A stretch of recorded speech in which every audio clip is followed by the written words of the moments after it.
This is Wall Street Week. I'm David Westin, bringing you stories of capitalism. This week from Detroit, the home of Henry Ford, where we travel to see firsthand what President Trump's trade policies are doing for and to the auto industry, and to talk with Ford CEO Jim Farley about what he calls the essential economy that needs our attention. Plus, from Australia, we bring you the story of a nation trying to make a big transition from natural resources to innovation. And we begin a three-part series on AI applied to the real world. We have covered the excitement about artificial intelligence and the massive demands for capital and for power. But where is it being used right now in ways that may justify the excitement? We turn first to healthcare, where AI is already helping our doctors make diagnoses and develop treatments that otherwise might be beyond their reach. But we start with the jobs market, where soft data are holding the Federal Reserve back from cutting rates more and cutting them faster. Steve Rattner is chair and CEO of Willett Advisors, which manages the personal and philanthropic money of Michael Bloomberg, our founder and majority shareholder. Steve has been watching the U.S. economy closely as an investor and gave us his outlook. Steve, the labor market is really top and center. We got a prior problem before we get to the state of the labor union, which is what are the numbers because of the government shutdown. Why are we shutting down the government? Whether it's the right strategy or not, I don't know, but there's a legitimate purpose in what the Democrats are trying to do, which is health care. What most people don't understand is that in Trump 1.0, Trump tried to kill Obamacare overtly, through the front door, so to speak, and then John McCain famously voted it down. This time around, you've not heard them talk about Obamacare or the ACA or any of this stuff, but the fact is they've been trying to kill health care. There's a lot of stuff in the One Big Beautiful Bill, but there's also this provision that would expire at the end of the year that provides what are called enhanced premium tax credits to people making less than $150,000 a year, and particularly those making less than $65,000 a year, that are going to expire at the end of this year. This would cost millions of Americans their health care, and it would raise premiums by 18% for as many as 20 million Americans who buy their insurance on the exchanges. As soon as you say, what is enhanced premium tax credit, you sort of lose me, because nobody is sort of saying, should we do away with Obamacare or not?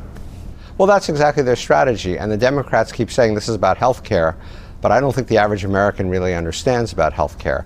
There are 22 million Americans who buy their insurance on the exchanges. The insurance companies have already filed premium requests for next year. They have to do it by October 1st, and they're asking for an average of an 18% increase in premiums for people who buy that insurance because they expect so many people to drop out because of the loss of these credits that they raised. So people are going to find this out now. Now, you remember that the Medicaid cuts don't take effect till after the midterms. This takes effect now. And so people may not appreciate it today and support the Democrats for that reason, but by the end of this year, they're going to find out what this all means. So let's turn to the question of the labor market overall. You follow this closely. Where is it? Is it as soft as some people think right now? It's a what people call a no hire, no fire labor market. It's kind of frozen. We saw in the ADP numbers this week, which are one indicator. They only show you the private side of the market, but they're sophisticated numbers and no reason to doubt them. That hiring has really now, I think for two reasons. One is uncertainty about the economy and tariffs and all the things we've been talking about for so long.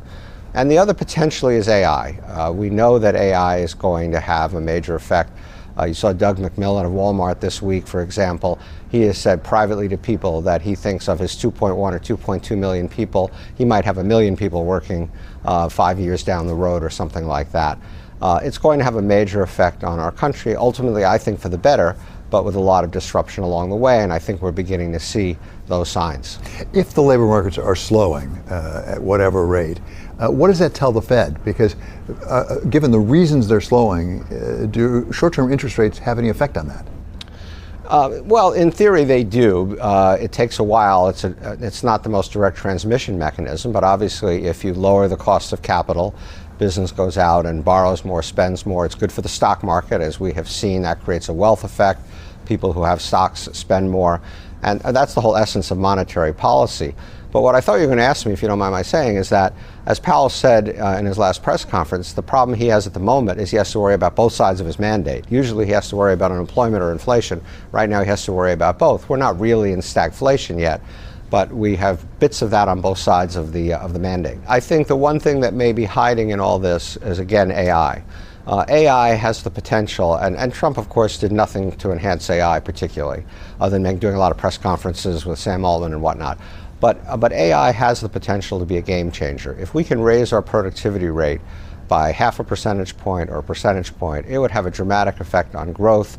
It would allow for more growth without more inflation. I think that if the Fed were to follow what Trump and Myron want and cut interest rates by 200 basis points, you'd see a fair amount of inflation. And right now we're not even at 2%, as we both know.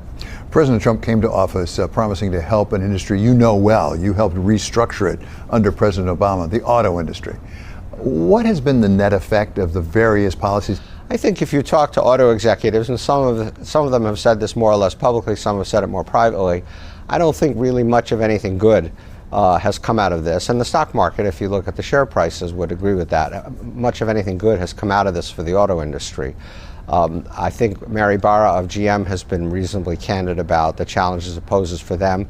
As Jim Farley of Ford has pointed out, GM imports more of its cars from Mexico and Canada than Ford does, so that is a problem for them.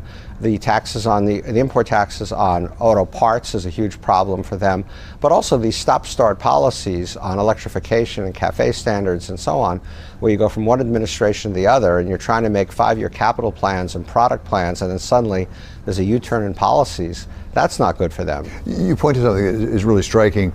On the one hand, the expiration this week of the EV tax credits. On the other hand, the CAFE standards. So on sort of giving on the one hand and taking away on the other hand. So net, is that going to help the auto industry? Well, but what those two things do is it drives, no pun intended, the auto industry from producing small electric or very fuel-efficient cars to producing larger cars that are less fuel-efficient. So then they have to retool and reorganize all their production plans. And sure, maybe if those policies stay in place indefinitely, it would be good for them. Bigger cars tend to have higher profit margins. They're easier for us to compete against the foreign cars that are where they can make smaller cars more efficiently, and so on and so forth. But we will have another president in 3 years, and this may all change again. And so it's not really great for American prosperity and capitalism to have these kind of stop-start policies. I think the government does have an important role in policy where there are what they call externalities, where there are effects of what a private actor does that aren't captured in the price mechanism in the market. And emissions and climate are the best example of that. That if you just let auto companies make whatever they want, you didn't have CAFE standards, you didn't have EV tax credits and so forth, we'd have bigger polluting cars. But if I were God, I would have done this very differently. I would have done it using the tax system, big tax on gasoline, things like that, to incentivize people and companies to move in the right direction. Not these sort of very jerry-rigged, complicated, on-again, off-again regulatory policies. Well, why do we do it this way? Because consumers don't see it. They don't see the costs of CAFE standards. It's not part of the American culture. To come full circle, what do these policies and policy changes mean for employment in the auto industry, including the parts business? Well, let's just step back. I think not just the policies, but the auto industry, and I did spend some time in the auto industry, the auto industry has some really significant challenges. When you look at what the Chinese are doing, and yes, we have huge tariffs on their cars, so they don't come here at the moment. But when you look at what they're able to do and the prices at which they're able to produce and sell cars efficiently and how good the cars have become, they didn't know how to make cars for a long time. We kind of taught them how to make cars. At the wage rates we pay, with the other cost structure that we have in this country, it would be very tough for us to compete on a completely level playing field. So the question then becomes, how much protectionism, if you will, do you want to afford our auto industry, because we think it's important to have an auto industry? If you talk to auto executives, as I know you do, they say it's not a completely level playing field. Can we out-innovate China to be able to overcome whatever subsidies are being given? I think even if we gave the subsidies, I think you'd find that the Chinese can produce better, cheaper cars than we can. I think their innovation is exceptional. I think their costs of production is exceptional. One of the advantages China has is a very large domestic market. Are we seeing sort of an epochal change, actually, from a world in which the United States was really a leader in auto production to one where we're not going to be? We're going to be the equivalent of a Europe. Well, I think we'll be somewhere in between. I think Europe Europe's car industry has had many, many struggles, and to the extent they've been successful, it's heavily been the German luxury cars exporting to China, ironically. But yeah, look, China does have, as you say, 1.3 billion people, and they're increasingly prosperous and able to buy cars. You know, over 50% of the cars sold in China now are EVs. I mean, they are in a whole nother world compared to us in the transition away from internal combustion engines into electrification. Coming up, we continue the discussion of how the auto industry is faring and what needs to be done to ensure the strength of industries like it that make things, with Jim Farley, President and CEO of the Ford Motor Company.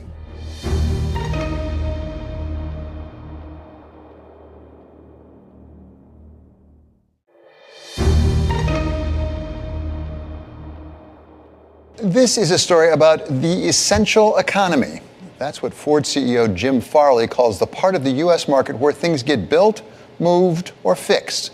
This week, he held a series of meetings at the restored Michigan Central Rail Station in Detroit, and we traveled there to hear directly from him what needs to be done. 95 million people, huge part of our GDP, that basically build things. Think about factory workers, construction workers, the people who move things, rail workers, truck drivers, and the people that fix things. Think about plumbers, electricians, people who are mechanics on your vehicle. That's the economy. It's huge, and we have about 1 million people shortage today. What's going on there? Why are we short that many essential workers? It's a combination of things, David, but I think the biggest thing is the societal prestige of these jobs has changed from our parents and our grandparents. You know, people all want to go to a 4-year degree and then they want to go into the white collar workforce. That's what my grandfather told me. He was a factory worker. Hey, Jim, I don't want you to have to work this hard. Go to college. And the irony of the irony is we have all these data centers, all this new technology to roll out. It still requires electricians, construction workers, and we have this huge shortage. The second thing is our country has really pulled back on investing in education programs, local college support for these kinds of jobs. There's no high schools around vocational programs anymore. That's the exception, not the rule anymore. I think the last thing is permitting. All the regulatory requirements on these jobs is really tough, especially for small business. And it just makes these jobs hard and complicated. How does AI fit with the essential economy? Well, I hope that it will be a help, but it's hard to say that today. We're going to have a lot of tailwinds for the essential economy with AI. For example, we have to build all these data centers, all the transmission lines. That's going to require plumbers, electricians, a lot of technical people to do all that, construction workers. But on the other hand, over the last 20 years, the essential economy productivity has actually gone down, whereas white collar productivity has gone up 20 or 30%. That's like for the average essential worker, that's like $30,000 a year. So we don't have a good track record here of applying new technology like AI to make these jobs more productive. Automation, things like that, those innovations really took jobs out of the job market and out of the essential economy. I think we'd have to twist the technology through the lens of these critical jobs for it to be the opposite.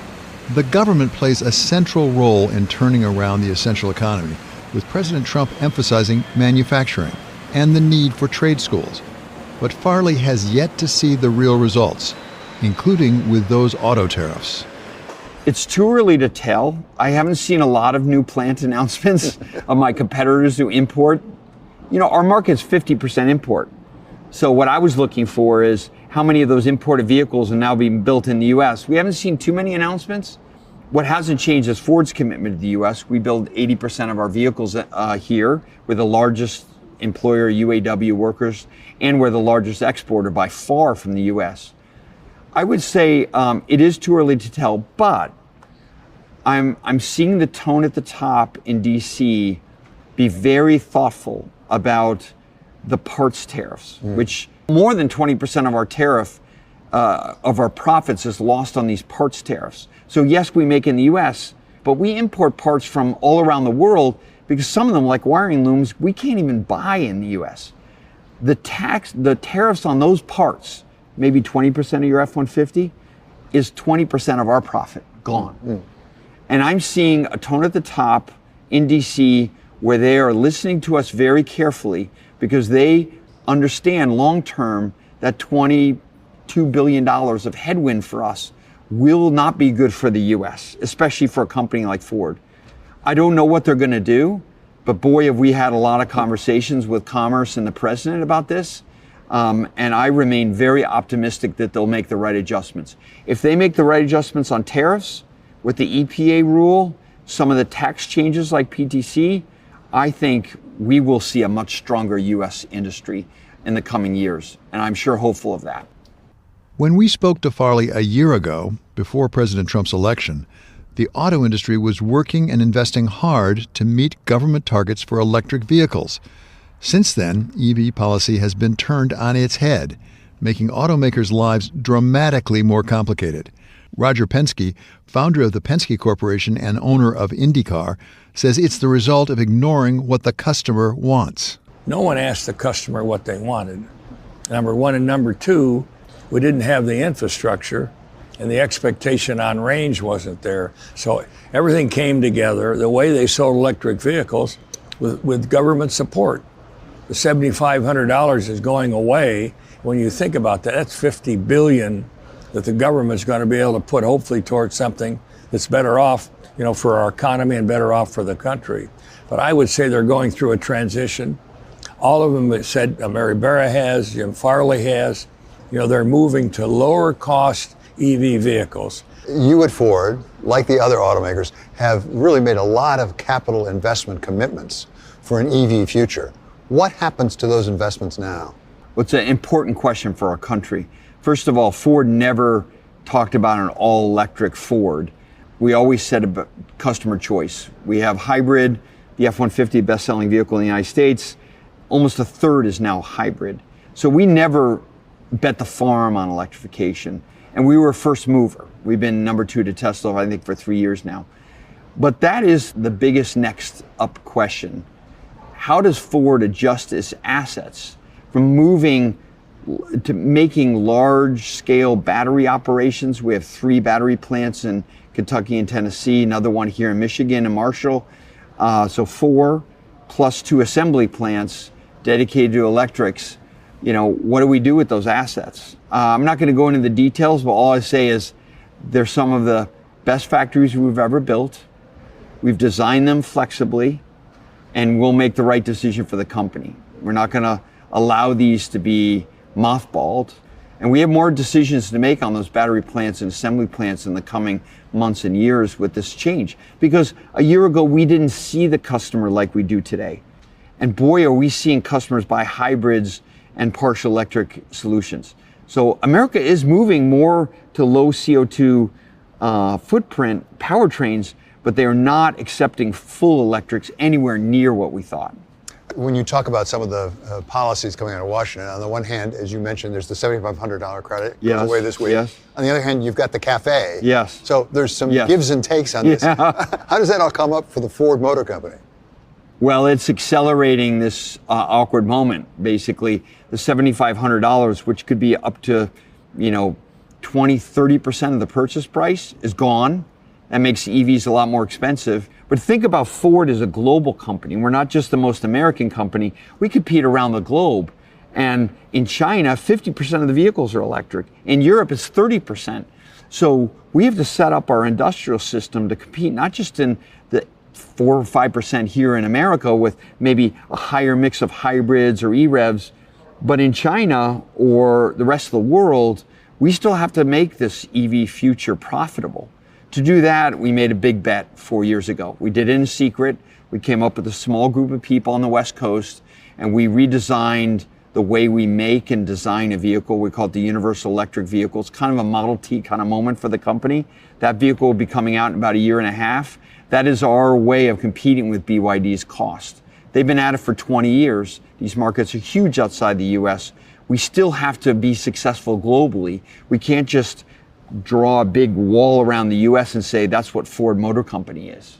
Another subject we discussed a year ago was China. Yes. And what's going on. Bring us forward 1 year. Oh, and what's boy. going on, for example, with BYD.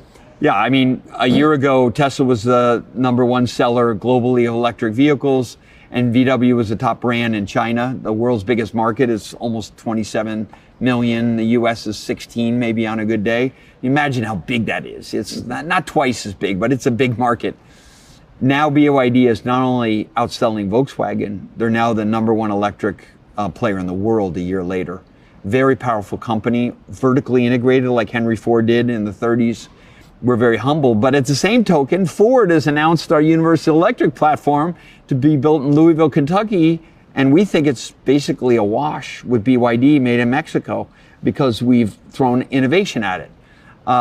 So a lot has changed, and we've seen Europe has been really the battleground for globally for the Chinese. Now it looks like this month, I bet you the Chinese will be close to 10% of the European EV market. Many of the brands weren't even on sale a year ago.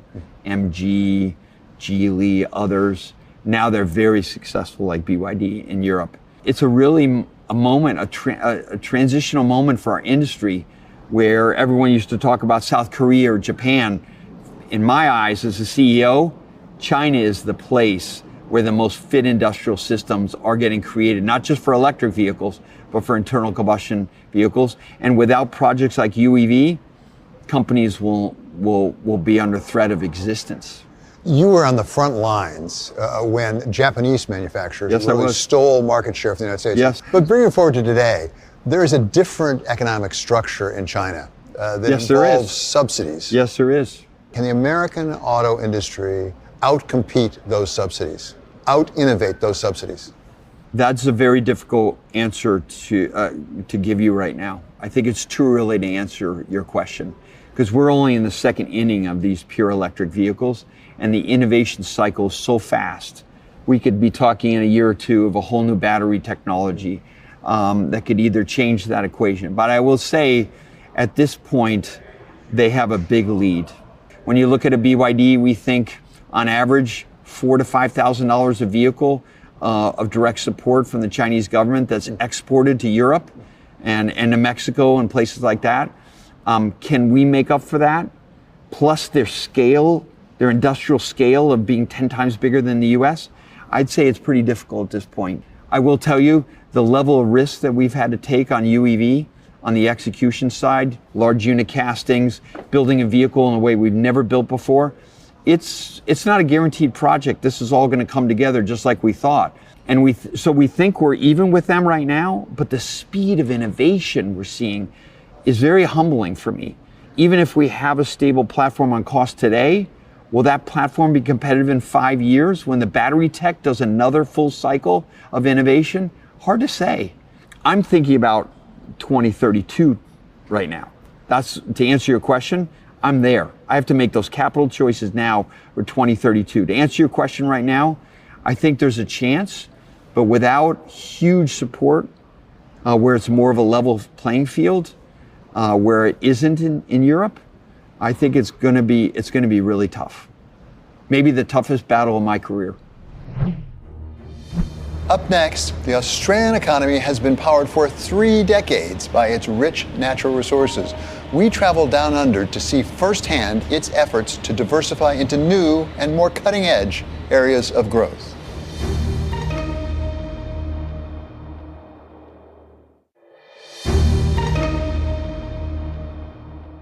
This is a story about the need to be good as well as lucky. Australia has been lucky in the natural resources that have been driving its uninterrupted growth for 3 decades. But now it needs to be good in innovation and investing to keep that growth going, as our colleague Heidi Stroud-Watt reports from Sydney. Australia has long been known as the lucky country, a land of sun, surf and abundant resources. Yet for those looking to drive its future, fortune has been harder to find. We now find ourselves at a place where there's basically no interested growth capital in Australia. Our last round, which was World Record Setting Series B, 80% of the funds inbound were foreign direct investment. Only 3 out of 20 investors who joined us were from Australia. So we are obligated to look outside. It's the lack of familiarity. Michael Biersuk is the founder and CEO of Q-Control, a quantum tech startup based in Sydney. It's not about loyalty to Australia or disloyalty, it's about economic opportunity. The US and the UK right now are making massive investments from the public sector and of course the private sector in advancing this technology for sovereign capability. Australia has not yet done that. And we're looking forward to that kind of investment in the future. This is a real map of data coming from commercial airplanes. At Q-Control, we focus on this new field of quantum technology. And our specialty is building new kinds of AI that make this emerging technology area actually useful for end applications. One of the core areas that we've invested in is helping navigate when there is no GPS. Now, on a daily basis, GPS completely governs our lives. Unfortunately, the reliability of GPS has diminished tremendously just in the last year. Since March of 2024, we've seen almost 1,000 flights a day, commercial aviation flights, disrupted by deliberate GPS jamming. This is emerging as a major threat. And it's not just in commercial aviation. Defense sees exactly the same challenges. We set out to try and fix this through our work in quantum sensing, and we built a new technology that lets us navigate without GPS. It's a business of tomorrow, the kind many believe should play a far greater role in shaping Australia's economy of tomorrow. Well, we've run the risk of falling behind. I mean, there's no question about that. You've got to stay at the head, at the front of the pack, and to do that, you have to, you've got to keep innovating. You've got to keep asking every day, are our policies working? Complacency is a killer, in politics and government as in business. But before examining the Australian economy of tomorrow, it's worth explaining the economy of today. It was 1964 when the author Donald Horne famously took aim at Australia, calling it a lucky country run mainly by second-rate people who share its luck. It was a jab at its complacency, a country whose wealth, he argued, came not from innovation or ingenuity, but from its abundant natural resources: iron ore, coal, gold, the list goes on. There's no doubt that the economy has a pretty narrow base. Jennifer Westacott is a senior advisor at KPMG and a former CEO of the Australian Business Council. She says that although the country's economy might not be highly diversified, it's proven to be very lucrative so far. I think the economy still has incredible kind of foundations in mining and resources, and there's still a long, long way to go in resources. Australia ranks second in the world for median wealth per capita, but its narrow base is showing fragility. Commodity earnings are expected to fall to $271 billion this year, about 385 billion Australian dollars, and continue to drop over the next 2 years on falling prices and an uncertain global economy. While the Reserve Bank of Australia recently slashed its forecasts for economic growth and productivity. So I think, that the first thing we need to do is make sure that we protect and strengthen that incredible base that's propped up living standards for many, many years and has made the country extremely prosperous. And so there's lots of ways of diversifying the economy and driving greater innovation in the economy. The first is to drive higher levels of investment, and investment as a share of GDP is around the same level it was in the 1990s. So we need to get investment happening. That's about lower taxes or a more competitive tax system. It's also about reducing regulation. We've also got to drive more innovation. That's about skilling our population, making sure that we drive the new skills of the future, embracing things like AI, and going with sectors of the economy that are in our comparative advantage and things that we can scale up. And the economy's fragility places even more importance on setting up its future. Australia, for all its wealth, spends just 1.7% of GDP on research and development, well below the OECD average of 2.7%. Malcolm Turnbull was the Prime Minister of Australia between 2015 and 2018, and before that ran Goldman Sachs Australia. At the level of the economy, the big priority has always got to be productivity, and that is driven by innovation. So you've got to at one level get rid of as much regulation and red tape as you can. At the same time, you've really got to supercharge innovation. This was a really important part of my time as PM, my first big economic agenda, the National Innovation and Science agenda in 2015. That gave tech, R&D investment, venture capital a huge lift, and which they're still benefiting from. But you've got to do it again. You can't just do it once and put it aside and say that's it. How do you characterise the environment when it comes to tech and innovation? Do you think it's not getting as much attention or as credit as it should be, or do you think that progress has stalled? Well, look, Australia does not spend enough on research and development. Full Australian business doesn't, and we're not spending enough in the pure research, primary research realm of universities and research institutions are. So that needs more encouragement. As a result, Australia's foreign direct investment is still heavily skewed towards mining, forcing companies like Q-Control to look overseas for investment. We have not seen the same level of major tech successes, minting billionaires, building generational technology businesses in Australia as we've seen in the United States. And as a result, I think that lack of familiarity has made people just less willing to take some bets. And our objective, frankly, is to show by example, whether you're in government or a local investor base, that the upsides are enormous and real. And we're just trying with everything we can to deliver on that opportunity.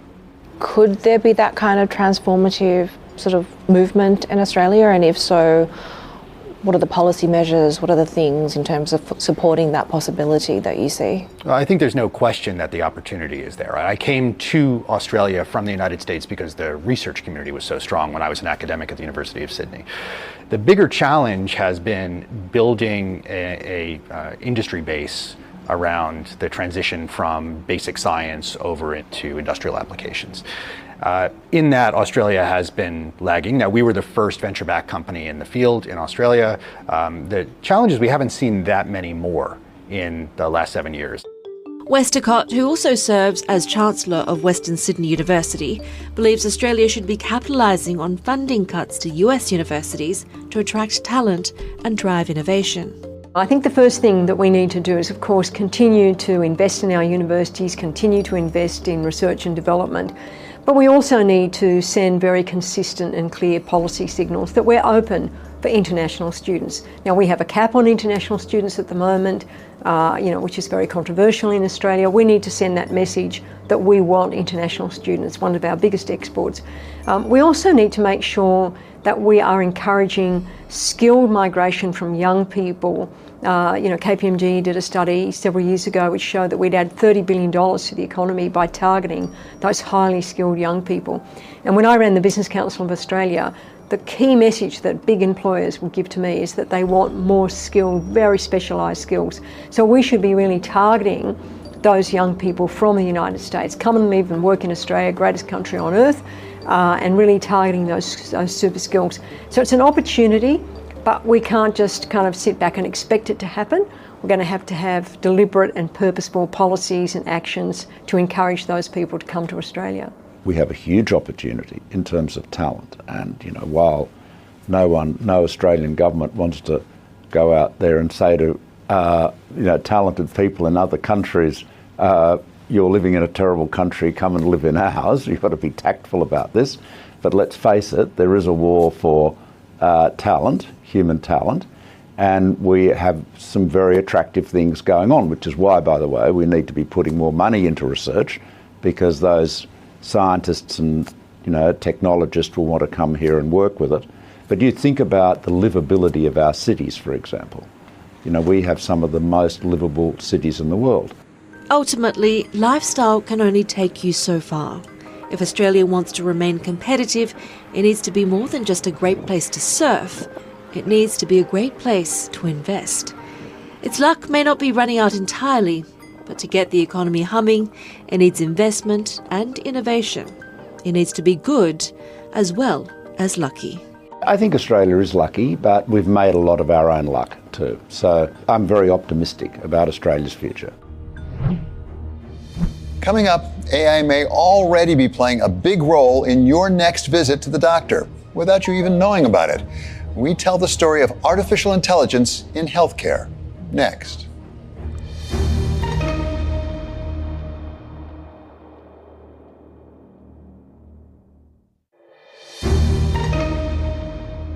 This is not yet another story about the promise of artificial intelligence.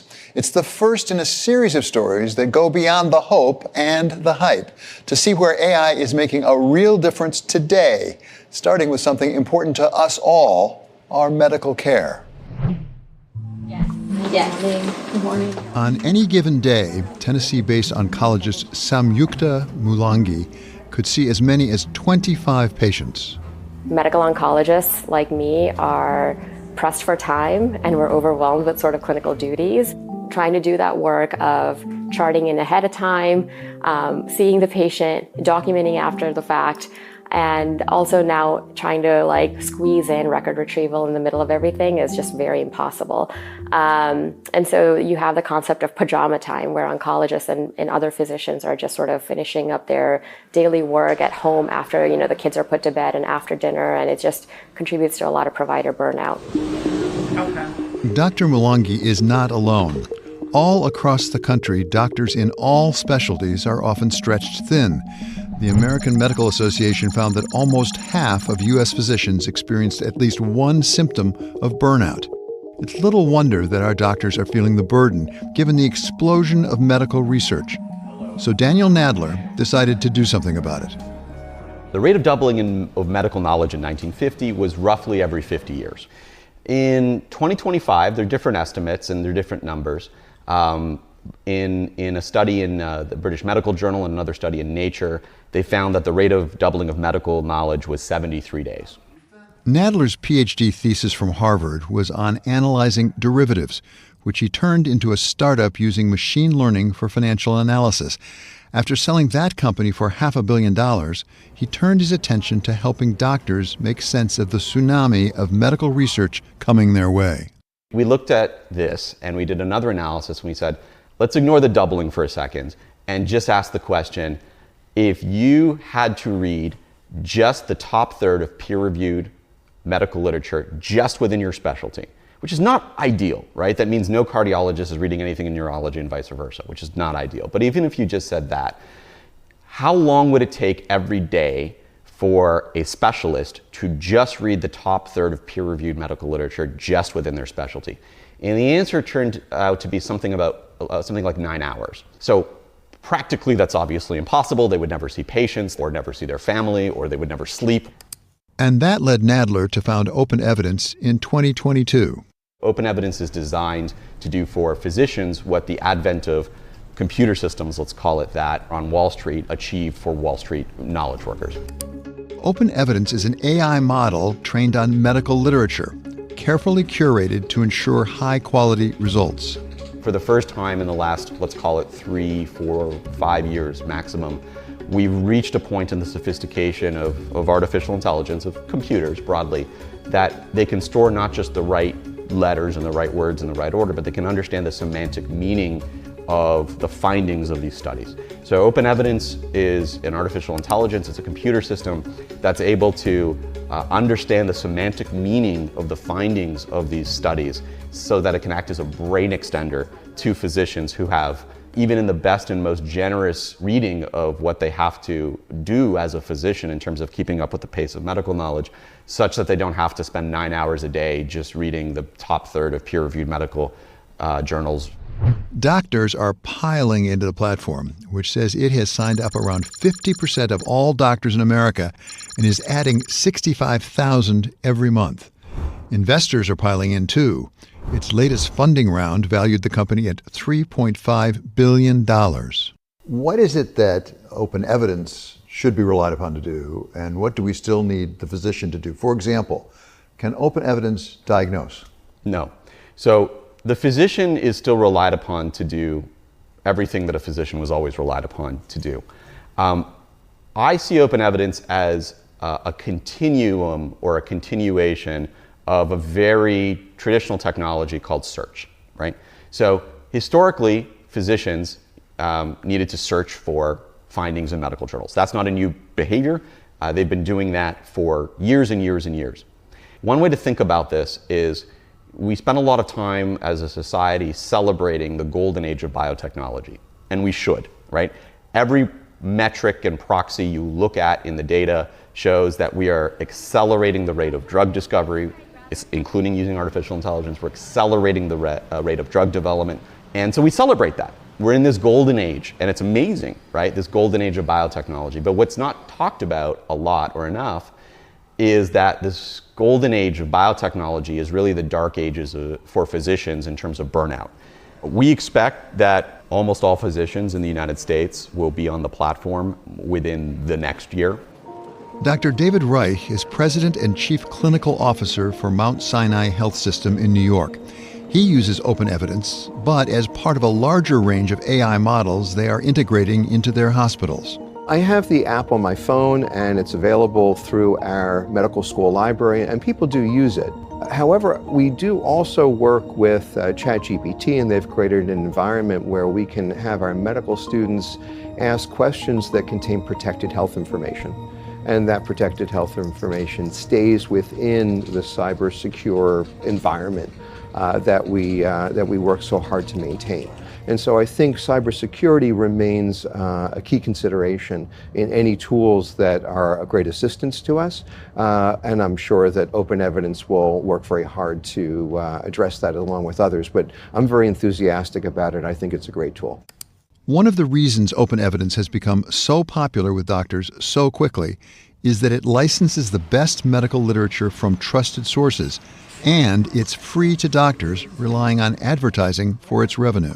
We, right from the start, licensed content, licensed journals, licensed information, medical information from the relevant copyright holders. So we have an agreement with the Massachusetts Medical Society, which owns the New England Journal of Medicine. It's a nonprofit. We have a licensing agreement with the American Medical Association. Again, it's a nonprofit, but it owns the Journal of the American Medical Association, as well as all the specialty journals, the JAMA Oncology, JAMA Neurology, and so on and so on and so on, not just those. So we took a very different approach to copyright, to licensing, to all of this. And we're extremely proud of the fact that we're probably the only pure AI company in America that is not currently being sued for copyright violations. Our business model is the exact same as Google, which is, I think it's public. Google is one of our largest investors and has been an enormous patron to the company in many ways. So you can build very successful software as a service companies, and there are many examples of 10, 20, 30, 40, 50, $100 billion market cap software as a service companies. But once you start getting into the rare air of multi-trillion market cap companies, it's notable that that almost all of them, like, again, excepting NVIDIA and Apple, are either primarily advertising business models or have advertising as a significant component of what they do. And I think the explanation there is it is the business model that most aligns the incentives of the platform and the users to make sure you're delivering to your users the highest quality product possible, because your incentive is not reducing cost, your incentive is attracting more users and increasing your engagement. AI tools like open evidence are already providing much needed help to physicians who must focus on their patients even as they need to keep up with a deluge of new research.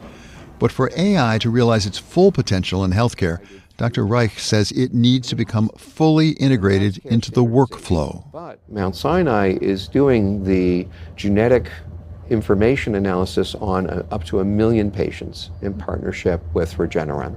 And we're several 100,000 patients into this. And we have a vast trove of information on patient medical images. And we have incredible information in our electronic health record. Now, when we start to marry all of those data sources together and follow the promise of AI, in the not too distant future, I should be able to say to you when you come in, not only did I screen you and I found particular risks, not only do I have care pathways which suggest how I should go forward, but it's specific to you, to your family history, to your genetic markers, and hopefully giving you the best and safest possible experience. So think of the future as being much more personalized, and the advance of technology is so inspiring right now that I think that what I've witnessed over several decades of medicine could vastly change in the next several years, as long as we learn the lessons of past mistakes of being maybe too exuberant about technology, and making sure that people who are truly in touch with that social contract between patients in this nation and the payers and the government and the providers that we actually find really good solutions. Where Dr. Reich emphasizes the integration of all the data into a single workflow, Daniel Nadler envisions a world connecting physicians with others around the world who are working on the same clinical challenges. As open evidence develops, if we go back to my metaphor of the sort of 1940s World War II telephone operator who's routing and connecting a human to another human on a battlefield, in this case, it might actually end up in a world where the AI is the least interesting part of the technology, and what's really happening is the AI is serving as connective tissue between a human and a human, between a human physician presenting some atypical combination of symptoms and another human somewhere in the country that is an expert on that, and where the job of the AI is as far as possible from answering the question and is much more about getting out of the way as quickly as possible and connecting that one human to another human. And that's a very wonderful and sort of optimistic vision for what the future of AI can be. You know, most scenarios for the future of AI, or many, are very dystopian. I can't comment on what happens outside of medicine, but in medicine, I think you have a very beautiful possibility where the technology ends up serving as connective tissue between a human and a human. But whether it's connecting the doctor with the data or the human with the human, right now AI products like Open Evidence are providing much needed relief for practicing physicians like Sam Mulangi. I would say that for me, open evidence solves like two rather unrelated but maybe orthogonal problems. One is that actually open evidence taps into the entire medical corpus of academic literature, which actually, for the most part, tends to be paywalled. The second thing that it does, I think, is just sort of, marrying the best of current AI capabilities around natural language processing and reasoning to try and interpret my requests and retrieve records easily in a very time-efficient manner. So having sort of smart AI tooling that is able to provide fast queries has just been a game changer for me. And that is one application of artificial intelligence that is making a real difference in the here and now. Next week, we'll continue our exploration of where AI is already being put to good use, this time when it comes to education. That does it for us here at Wall Street Week. I'm David Westin. See you next week for more stories of capitalism.